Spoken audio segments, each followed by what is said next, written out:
संतोष आपल्या आईला शहराच्या बाहेर एका मंदिरात सोडून गेला आणि तेथून निघून गेला. संतोषचे वडील 2 वर्षापूर्वी एका अपघातात मरण पावले होते. पतीच्या निधनानंतर संतोषची आई गावात एकटी राहत होती. त्यांचा मुलगा सून वर्षातून एकदा कधीतरी गावी येत असत. आई त्यांना नेहमी सांगायची की वरचेवर गावी येत जा. तेवढंच तुम्हाला पाहून मला देखील जगण्याची उमेद मिळते. तुम्हाला पाहून मनाला समाधान मिळतं. पण संतोष आईच्या बोलण्याकडे दुर्लक्ष करत असे. त्या दिवशी आई खूप जास्त खुश होती. कारण 1 वर्षानंतर त्यांचा मुलगा, सून आणि मुले त्यांना भेटायला येणार होते. तो दिवस त्यांच्यासाठी खूप खास होता. कारण ते सर्वजण इतक्या दिवसांनी गावात आले होते. एवढ्या दिवसांनी आपल्या कुटुंबाला त्या भेटल्या होत्या. संतोषला एक बहीणसुद्धा होती. तिचे लग्न झाले होते. तिचाही संसार होता. पण तरीही ती महिन्यातून एकदा दोनदा वेळ काढून तिच्या आईला मात्र जरूर भेटायला येत असे. तेव्हा आईच तिला नेहमी सांगायची, तू तुझा संसार सांभाळ. लग्नानंतर मुलीची पहिली जबाबदारी तिच्या सासरची असते. पण मी तुला असं एकटं सोडू शकत नाही. बाबांच्या मृत्यूनंतर दादाने तुला असं एकटं सोडून द्यायला नको होतं. एकुलता एक मुलगा आहे. त्याची काही कर्तव्य आहे. पण आजपर्यंत त्याने कोणतीही जबाबदारी घेतली नाही. हे सर्वांनाच माहिती आहे.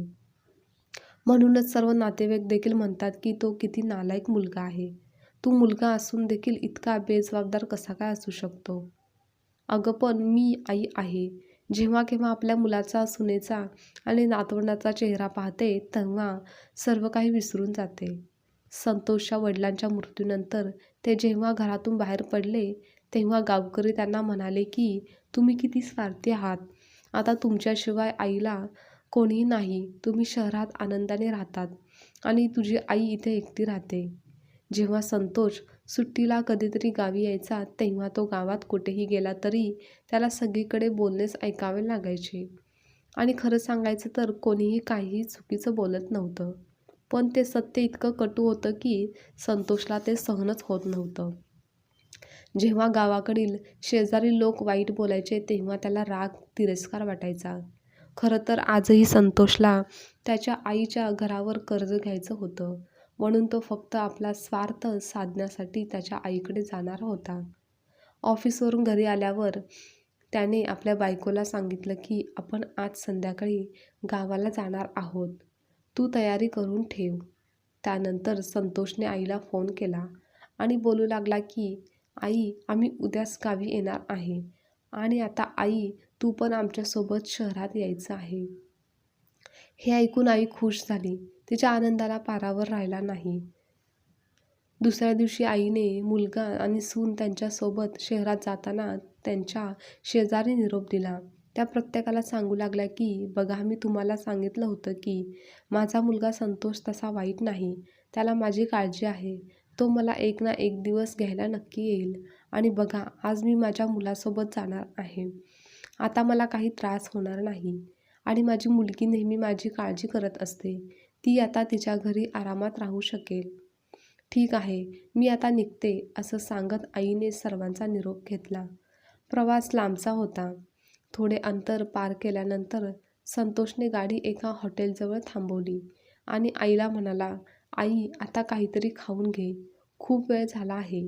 तू काहीच खाल्लं नाहीस. आपल्या मुलाचे तिच्याकडे असलेले लक्ष पाहून आईचे मन भारावून आले आणि त्या म्हणाल्या, नाही बेटा, मी एकटीच नाही. आपण सर्वच जण एकत्र जेवण करून घेऊ. मग सर्वच जेवायला गेले. अशा प्रकारे आई आपल्या मुलगा आणि सुनेसोबत प्रत्येक क्षणाचा आनंद घेत होत्या. पण मुलाच्या डोक्यात काहीतरी वेगळंच चालू होतं.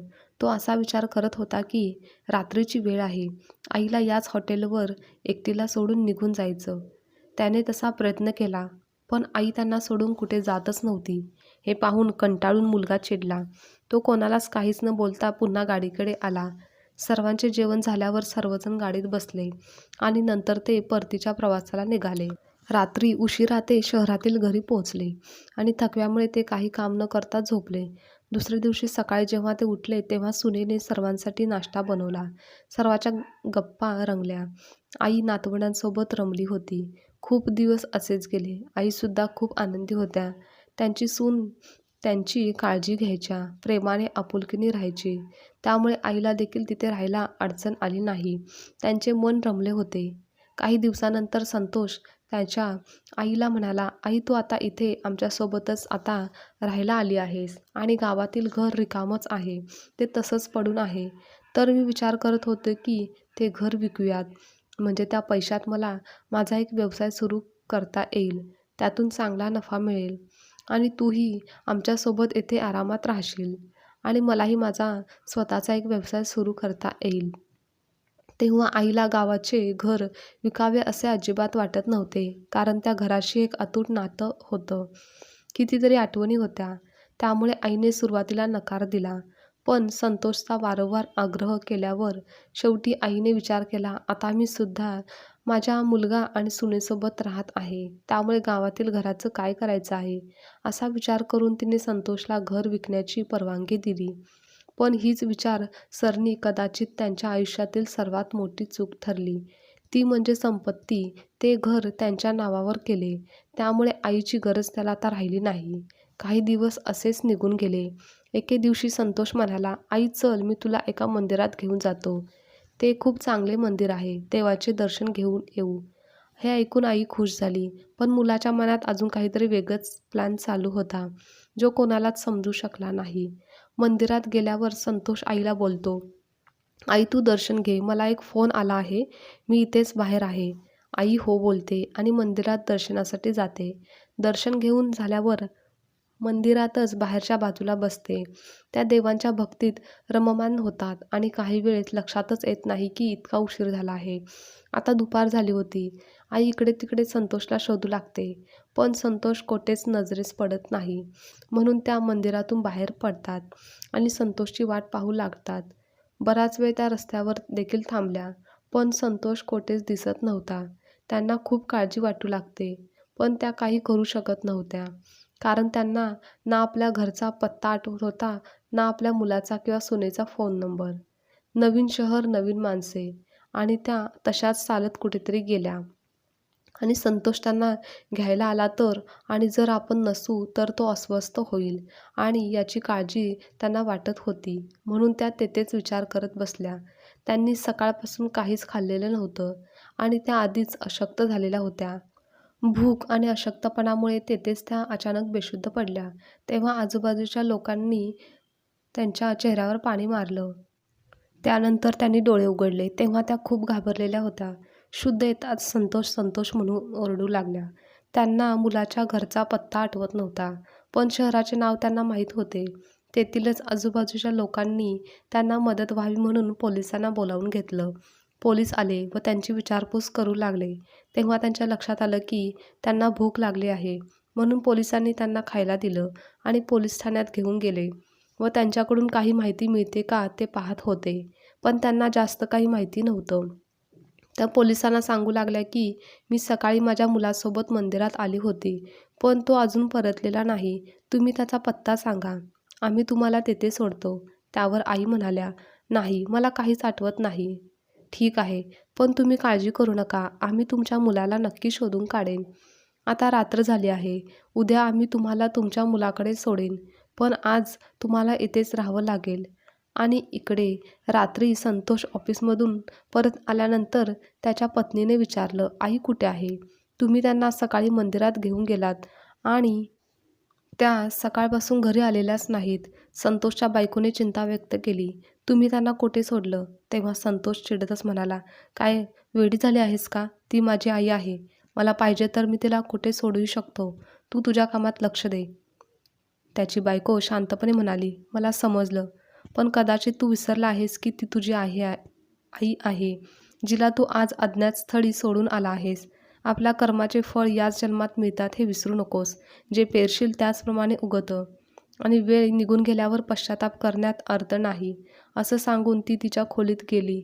दुसऱ्या दिवशी त्याच दरम्यान पोलिसांनी आईकडून घराचे वातावरण जाणून घेण्याचा प्रयत्न केला. आईने सांगितले की त्यांचा मुलगा एका मोठ्या इमारतीमध्ये राहतो.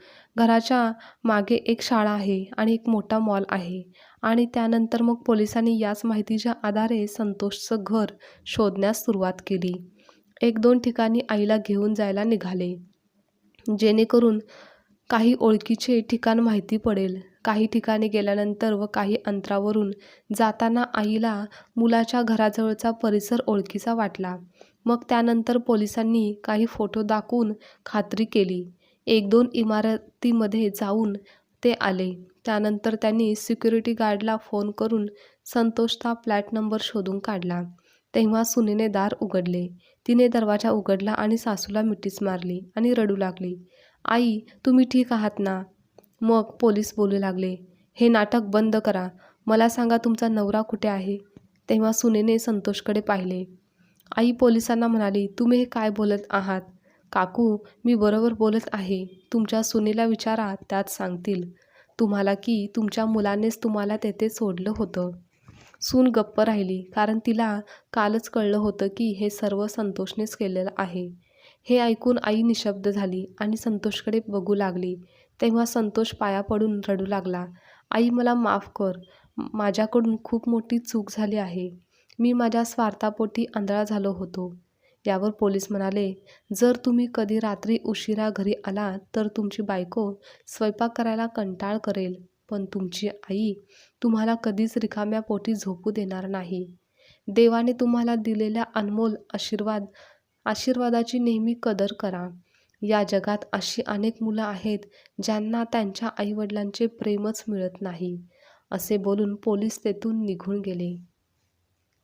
आजची कथा तुम्हाला आवडल्यास लाईक, शेअर, कमेंट करा आणि चॅनलवर नवीन असाल तर चॅनलला सबस्क्राईबसुद्धा नक्की करा.